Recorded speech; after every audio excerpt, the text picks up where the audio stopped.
Reverse breathing. Reverse breathing er en åndedrætsøvelse, hvor man vender om på det naturlige åndedræt. Det vil sige, at man laver det modsatte bevægemønstre, som man gør, når man trækker vejret naturligt.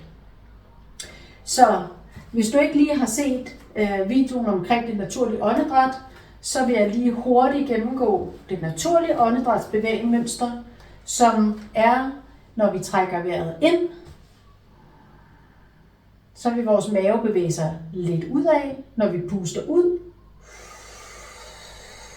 så vil maven bevæge sig lidt indad. Træk vejret ind og pust ud. Det er det naturlige mønster. Og hvis du har lidt flere detaljer om det, så kan jeg anbefale dig, at du ser videoen omkring det naturlige åndedrætsmønster, inden du fortsætter med det her reverse breathing åndedrætsmønster, vi skal til at lave nu. For der vender vi nemlig om på det naturlige mønster. Så i stedet for at maven søger udad, når vi trækker vejret ind, så skal maven søge indad. Så jeg trækker vejret ind. Maven går med ind. Jeg puster ud. Og giver slip i maven. Træk vejret ind. Og pust ud. Det, der er det vigtige her, det er, at vi ikke sådan hiver vejret ind. Men vi skal ned og aktivere nogle dybe mavemuskler. Og der er en speciel mavemuskel, jeg rigtig gerne vil have fat i. Og den kan man aktivere ved, at man laver nogle host. Så hvis vi lige sætter hænderne sådan her omkring hoftekammen, og så lige ind på den bløde del, så du har den hårde hoftekam her, og så ind på den bløde del af din mave lige herude i siden. Og så hoster du let, og så vil du kunne mærke, at dine fingre bliver presset let ud af her. Det er den muskelaktivitet, vi skal bruge, når vi trækker vejret ind i reverse breathing. Det vil sige, at det er en lille let bevægelse, et lille let tryk af mavemusklen, der gør, at maven bevæger sig indad, samtidig med, at vi har det her bevægemønster fra vores mellemgulv, som bevæger sig nedad, når vi laver en indånding. Så vil vi samtidig presse imod her ved at lave en lille spænding i den muskel hernede. Så de her to muskler arbejder mod hinanden. Det er så med til at styrke vores mellemgulvsmuskel. Den skal arbejde på en anden måde. Den skal arbejde mere, kan man sige, bruge flere kræfter på og udføre sit arbejde, og derved bliver det en styrketrænende øvelse for vores åndedrætsorgan. Sæt fingrene her på det bløde punkt, lige på indersiden her ved hoftekammen, og så trækker du vejret ind, samtidig med at du lige aktiverer musklen hernede. Og pust ud. Så slipper du maven. Den skal ikke presses ud, du slipper bare maven. Træk vejret ind. Træk maven med ind ved at aktivere den muskel hernede.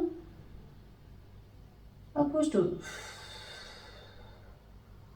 Samtidig med, at vi laver det stykke arbejde hernede, så er det vigtigt at slappe af i skuldrene og ligesom lade det primære arbejde foregå hernede. Vi sætter lige et ekstra element på her.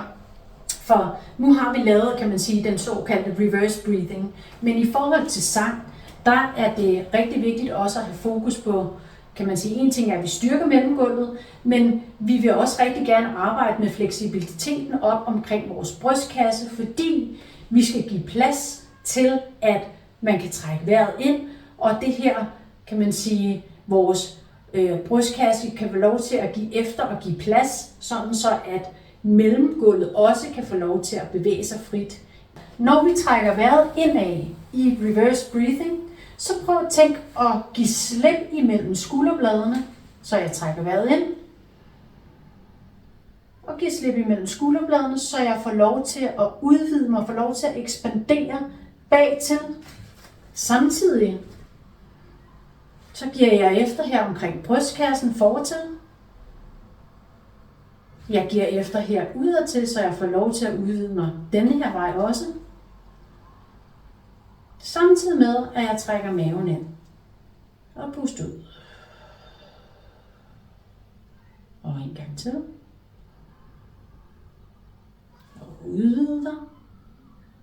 Pust ud. Slap af i maven. Så maven går ind. Udvid dig. Og pust ud. Maven går ud. Og du falder let sammen. Når man falder sammen, det er ikke noget med, at man skal presse. Det er noget, der sker naturligt. Det er fine, små bevægelser. Helt automatisk vil vi udvide os, hvis vi giver slip, fordi der kommer luft i lungerne, og lungerne udvider sig. Så det her med at lade det naturlige få lov til at få flow og arbejde med og for kroppen. Hvis du ikke har gennemgået videoen med det naturlige åndedræt, så gør det lige, fordi så kan du lige afslutte med at tage et par naturlige åndedræt, så du ikke kommer til at hænge fast i det her reverse breathing mønster. Så træk vejret ind og lad maven komme med ud. Pust ud. Og lad maven komme med ind.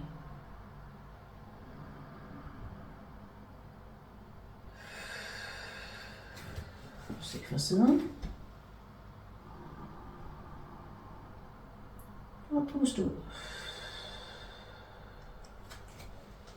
Godt. Så nu skulle du være klar til at komme ud i den virkelige verden og trække vejret helt naturligt ovenpå en god gang reversed breathing.